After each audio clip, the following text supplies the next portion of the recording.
All right, recording is now in progress. All right, I thank the second negative speaker. I now like to invite the third affirmative speaker to continue the affirmative team's case. Okay, so I'm audible, I will assume. Yep, loud and clear. Great. Starting my speech in 3, 2, 1. You are a single judge in this motion. And yet, despite that, side negative says that a single individual has all the power in the world to combat the tyranny and authoritarianism of one of the strongest and most adversarial global powers, whilst being under a process that is controlled by that superpower. And their fault is to try to diminish this actor to having only one interest, when that is obviously a flawed and ridiculous assessment of how people think to begin with. I think that we are already the most charitable and engaging team in this debate because we acknowledge that there are many potentials for what this actor could want. They could be selfish. They could be someone who is extremely selfish and would want to help people. But regardless of what that interest is, we told you that that would not be fulfilled while they are under the CCP and while they stay in Hong Kong and try to judge domestically. There are two ways then that I want to widen the margin and show very clearly why side affirmative ought to take the debate. First, I'm going to talk about the incentive of this judge and where do they best fulfill this. And the second I'm going to talk about is the capacity for change and which best proves why they're able to get change.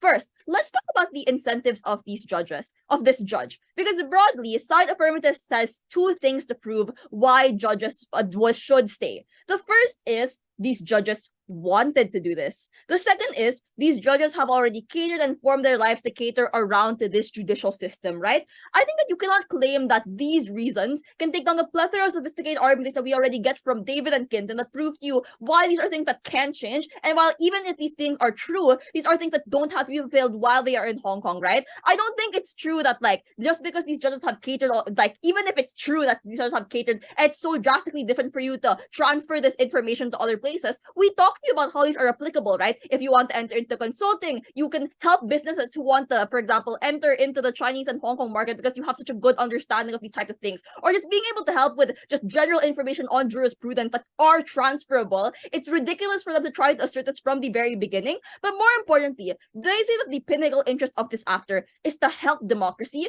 but it is only when you stay in Hong Kong that you would play a direct role in damaging this, to the extent that you have a high capacity to be used as a puppet by China to do their decisions, right? Because of the fact that, like, if you do not dissent and you just want to stay there, maybe you are selfish, there's a high chance for this to happen. And it's even worse if you are selfless and you choose to, like, try to dissent against decisions because of the harms we talked to you about. But let's also go to the way that they engage with their points, right? They make a pathetic attempt to co-opt our benefits by saying that judges can eventually leave anyway. And that's their fail-safe mechanism that that when you really need to leave is when you should leave, right? The first thing I want to point out is this is the absolute worst stance that side of a negative could have taken, right? Because they concede that at some point tensions would be so high that you have to go, but you get, number one, all the reputational damage that they try to argue, but it's even worse because you make all this grandstanding about how you'll stay and fight for the people of Hong Kong, but you're also making these contingency plans to leave. And imagine how offensive this is to people in Hong Kong who can't leave, who look up to you, to see you try to fight for Hong Kong but eventually leave anyway after you've already made all of these grandiose promises. It's far worse. But the second thing is, they can't even co-opt leaving. The only mechanism they give for why you can leave is because, well, you can talk to your country of origin and they'll probably give you information, but they don't control the airports. They don't control the modes of transportation, right? They don't control the security in Hong Kong. That is all by the CCP. So even if you have information, your capacity to act on this information is extremely constrained by virtue of you being there. And because you stayed there when you were already actively dissenting, when you were already trying to overturn decisions, that probably means that you are even like likelier within the radar of China to prevent you from leaving, even if you try to make excuses, right? Which on the comparative, we told you why you can still leave on our side, right? Because you're not on the radar, you can just make an excuse that you'll see your family and then eventually go and resign when you are in your country of origin, right? Then I also want to make a note that they talk about how when things get tough, that is when you leave. But at that point, what change do you actually do if they can see that you would eventually leave anyway, right? Virtually, side negative has all of this grandstanding but defends nothing. We were not principally inconsistent on the other hand. We were just being engaging through scenario analysis of talking about how, firstly, if you are selfish, you probably have the direct interest to leave because you value your personal safety, the safety of your family, maybe being able to make more money in a country abroad, which, by the way, they don't even make an attempt to engage in. But the second is, even if you aren't selfish, you can still go to other countries, right? The most that they get to respond to this is talking about how, oh, there are no jobs, you won't be paid well. But if they already talked about how they were willing to stay in Hong Kong, even if the pay was not very good under this job, I don't understand why they wouldn't feel the same way about going to another country and wanting to help an emerging democracy if they are indeed as altruistic as side negative has to say. It is their confusing characterization that makes their debate far worse off, right? The last thing I also want to engage in is it really bad to leave because you're afraid? Because they make a lot of this argumentation that's like, you fear for your life, but you should still stay. Obviously, this is a ridiculous claim to make of any person. These people are not superhumans, right? But it is these people who have to live with the choices of their life. And it's unclear why they have any future obligation to stay in Hong Kong when they made the decision to stay in Hong Kong and work for Hong Kong under different pretenses and different agreements. The circumstances have changed, and that's why there is simply no obligation at this point in time, right? They don't even say the impacts of this. They simply say there's reputational damage, which we prove to you is far worse off on side negative. So in the first issue, in terms of the incentive of judges, we clearly crush them in terms of proving to you why, regardless of what these incentives are, it is better for you to resign and move. Second, on the capacity for change. So the battle cry from negative under this idea is that there isn't going to be any change because 3 judges have left already. 1 more probably shouldn't impact anything and you're just a 4th judge, right? I have 4 responses.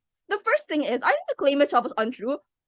Obviously, there's a signaling effect. If you do this, right, you still are able to bring traction to the issue, except you have the safety of being in a foreign country where the Chinese government can't apprehend you. And especially for judges who are afraid and fear for their lives, likely can see what you are doing and understand that they do have alternatives, which is good for them. The second thing is, I also think this claim does not respond to our arguments. Our arguments, like what the motion asks of us, is to be within the interest for the actor. This only runs if they are able to prove for certain that the interest of the actor was to catalyze for change within Hong Kong. And even then, we engage that even if this person is altruistic, that's unclear why they can't direct these sentiments of wanting to help elsewhere, or why they would be less fulfilled in another country with a more emerging democracy.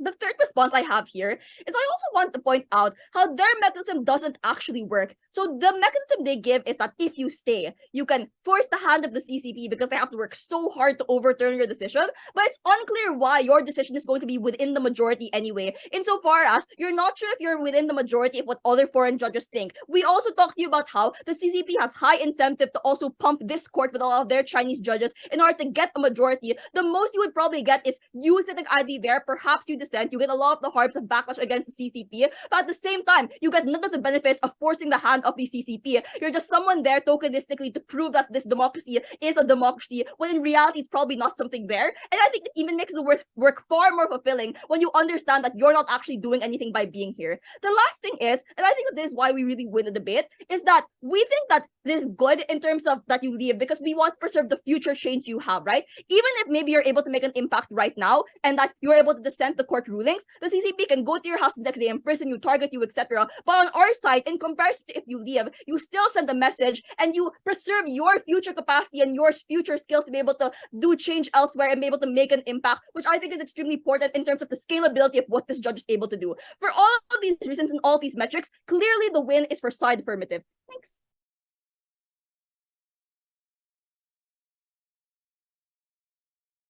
I thank the negative reply. I'd now like to invite the affirmative reply to conclude the debate. Hello, can I be heard? Yep, loud and clear. All right. Starting my speech in 3, 2, and 1. Better to be a dog in times of peace than a man in times of war. I want to point out that up in their precision requires you to believe 4 claims all at the same time, and if you only disbelieve one of them, it should be enough to make affirmative win. The first thing you have to believe is that there's no physical harm and there's no chance of physical harm when Their only points here are one, there's no tipping point. Guys, the point is the national security law. In the whole point of the motion is that they have taken away your ability to protect yourself. They can extradite you without due cause. They have supremacy over you as defined in the clause there. So this is the tipping point that your power will be eroded in the coming months, right? Their points about how you can make meaningful decisions to overturn or refuse China's attempts to overturn your laws just means that, like, maybe in the past you could do that, but now they can just sidestep your court and say, maybe the Hong Kong court decided this way. Let's see what China has to say about it. So the first is like, there is a tipping point clearly. Two is they say, well, you can predict this and then leave the country. This is like so hard to believe, right? The American government couldn't predict freaking 9/11.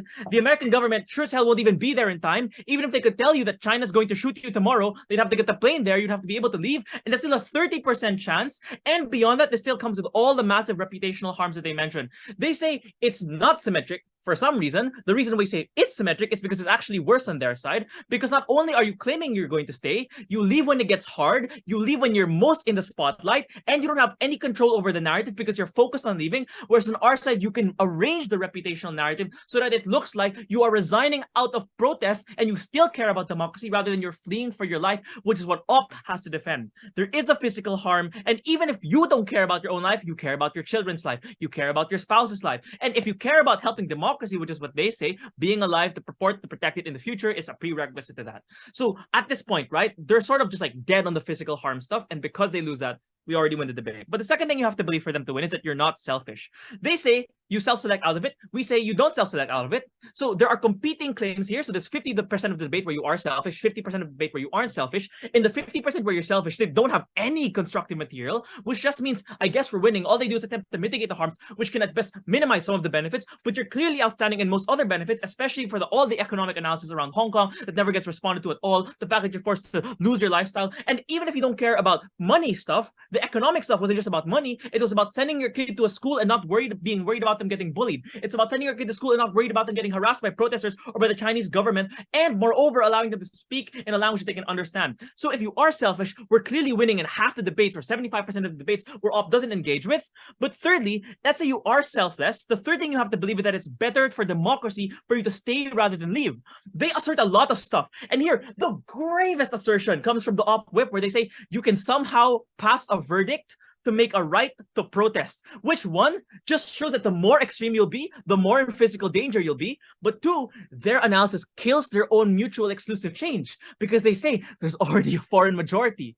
I've heard this response before from them. What additional marginal change, if there's already a foreign majority, do you really add? And so if that's the case, then it's not like there's any change in opposition either. So what does end up resolving in terms of change is whether or not you're still alive. But let's say there's some change. What we said was that this change tended to be net negative, because this change was most likely to be you specifically being influenced by the Chinese government, whether it be through force or a threat of you being potentially replaced by a Chinese judge. And beyond that, even if we believed all of that, we still argued you could do more abroad. There's no response to the fact that you can spend more of your time, you can talk more to the media, you can get more negative attention. If you can control the narrative, you can be abroad and you can get there first. And beyond that, you're the first point of contact, especially when it comes to information about the inner workings of the Hong Kong government and of the CIA, of the CFA. But the fourth and final thing is they really have to bank on this reputational loss stuff to be all true. Not only do we say that you get a lot of reputation from resigning, apparently this will be in the history books, which means on OP you die in obscurity, on Gov you have a national, international platform, and beyond that we show that staying is domestically terrible, especially since there's no free media. So every time you dissent, you get a massive reputational hit because China spins you as impeding progress for Hong Kong and impeding progress for all.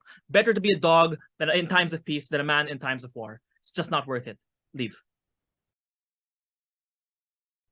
All right, I thank the affirmative reply. I thank everyone for that debate. I invite both teams to go back into the main room and sit and have a chat. In the meantime, I'll pause the recording, and then me and the judges will deliberate, and hopefully we'll be done soon. Hi everyone, so just checking team affirmative and negative are here. Yeah. Officer. Yep, awesome. All right. So let's firstly start with some general feedback. So two main points of general feedback. The first piece of general feedback is, I think, This debate was quick to run to the contemporary context of the national security law.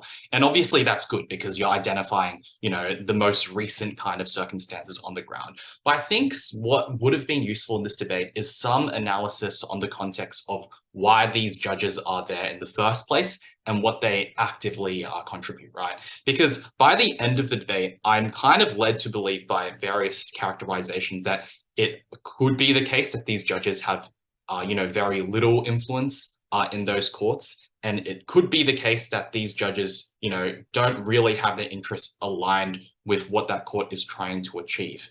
However, on intuitive reading of the info slide, it seems like to me that these judges have probably had some influence in the past. And I would have really liked to hear more on that. And I think that would have helped both teams.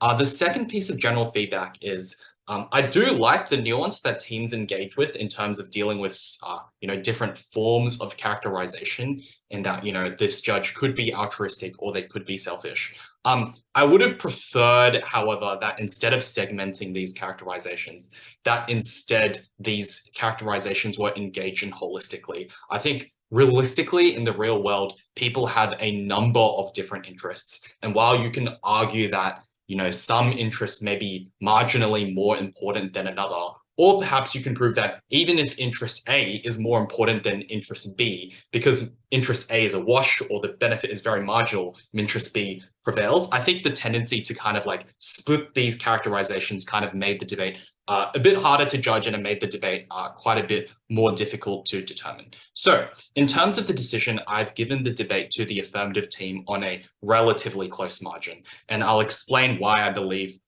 this is relatively close. It's because I think that in every single issue in this debate, I think Neg is able to come out with some kind of harm and benefit. I don't think there's any singular issue where AF just like definitively from like a logical and mechanistic basis kind of prove that Neg has no ground there. So what are the issues? The first issue is in terms of the interests of this judge.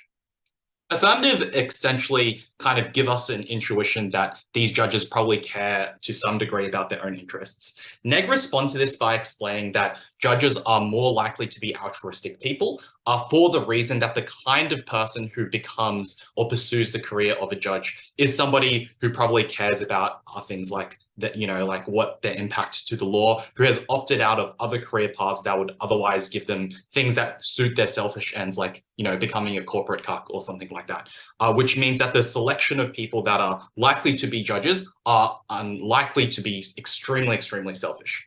I think affirmative push back against this relatively effectively when they tell us that even if this is true at some point, well, so I think the first pushback they say is like, even if you are altruistic, you probably still care about selfish concerns in that you're older, you care about your finances, you care about like the school that your kids go to and all that kind of stuff. So those concerns aren't like deleted, but maybe like that those concerns still exist. I think the second thing that I've pushed back on is relatively interesting analysis about how even though you might have been altruistic before, because of the change in the situation on the ground, those reasons may not exist anymore. And they give us mechanisms such as the idea that you might have been initially like CCP pilled and you might have like thought you could create change, and now those developments mean that you can't get change. Maybe it's just because you're older and you've become more disillusioned, which means that those things matter less and less to you.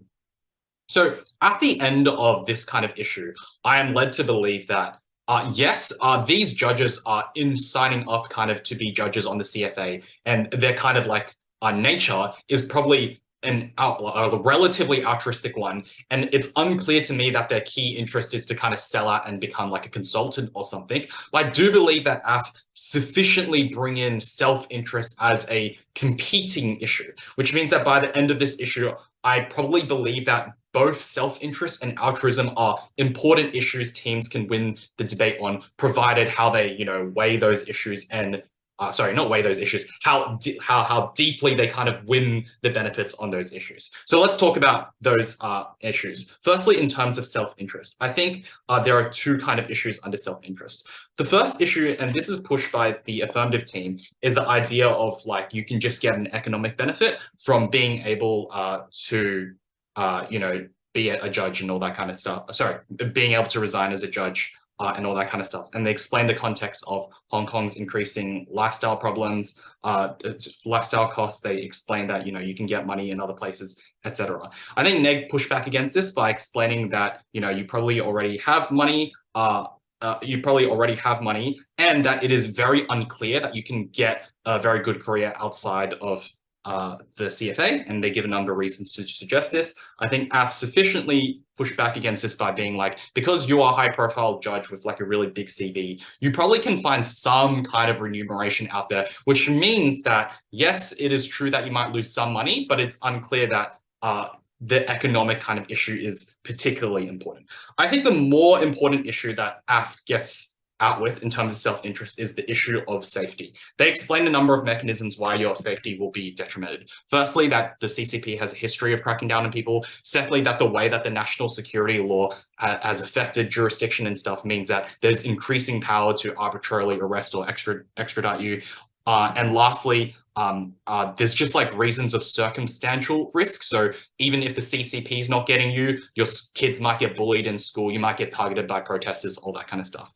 Negative respond to this in a few ways. Firstly, Neg explained that it's unlikely you're going to be targeted because you're a high profile, white judge who, is relatively important. I think AF is able to kind of wash out this mechanism by explaining, similarly, there are reasons for you to be targeted because you're important, and therefore you can be used in some kind of like hostage situation or something like that. The second and more prevalent line of response from Team Negative is the idea that you can essentially leave later. And the mechanism they give for this is that you are likely to receive intelligence from your home country or from the West, which means that you can kind of catch on to your, like, when you can leave in a way that is safe. And then that way they can claim all the benefits of getting some residual like influence within the court, but none of the harms of safety. I think this helps mitigate the safety risk for Neg to some degree, but I think AF is still able to explain that there is a significant risk of safety for a number of reasons.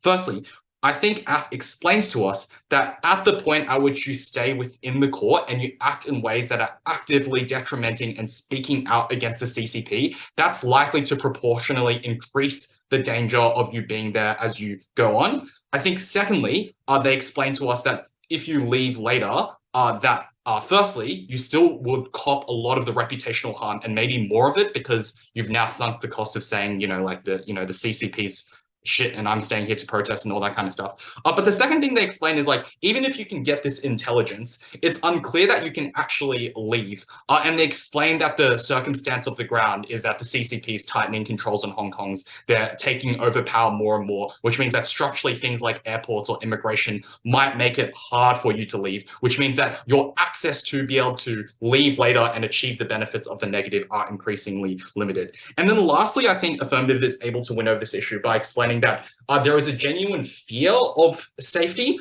and that fear is a very, very legitimate concern and probably just makes you feel bad and all that kind of stuff, which means that you just feel much better once you leave. So what I'm led to believe at the end of the safety issue is you are probably likely to feel and be relatively safer if you leave now, because it is a relatively good time to leave now. While you can leave later, I think that doesn't quite mitigate the idea that the later you stay in, the risk proportionally gets higher.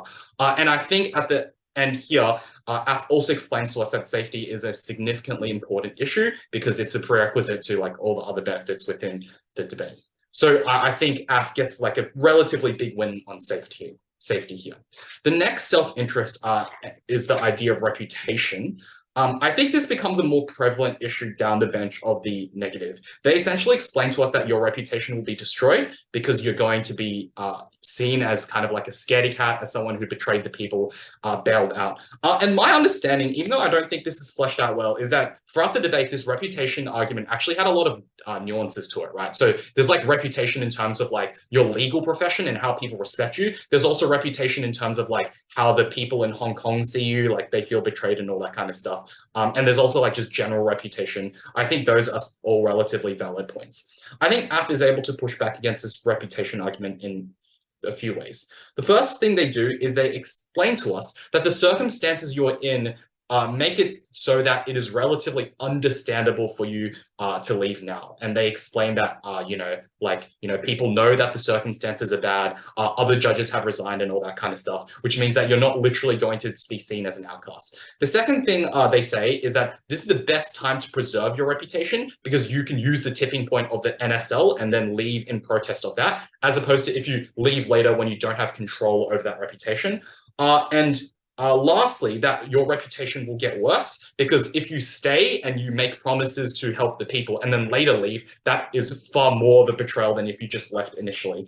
I think more importantly as well, reputation is concluded in this debate as a relatively less important issue. I think firstly, because Af explained to us that if you have a genuine fear of safety, that is a legitimate reason to be scared, and therefore your reputational harm is secondary.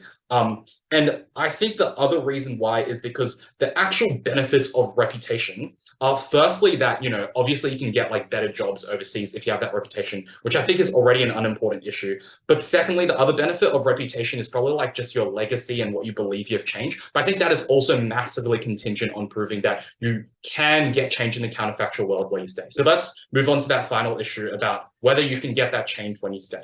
Team Negative explained to us that by staying, you can take incremental action to prevent backslide. You can maybe get some verdicts and be in the majority and do all this great stuff. I don't know if it's mechanized very strongly throughout the bench on the negative that you can actually create judicial change in terms of actual decisions. There's kind of an assertion that you can form some majorities, maybe there's a few decisions, maybe you can turn them. I'm not super sure. Those mechanisms weren't given, and this was impacted at 3N, but I don't think this was mechanized super well. But I probably believe that you can have some influence, though that influence is relatively marginal given that you're in the minority. The second thing Negative explained to us is that and I think this is the really interesting point, is the idea that even if you get overturned, it's actually a good thing because when you get overturned by the CCP, it's obviously just difficult for the CCP to do, but also it just makes it transparent when those transgressions occur, and that is likely to bring attention to the fact that you're a foreign judge making good decisions that aren't being captured, and that you have and that this decision is relatively corrupt because your decision has been overturned.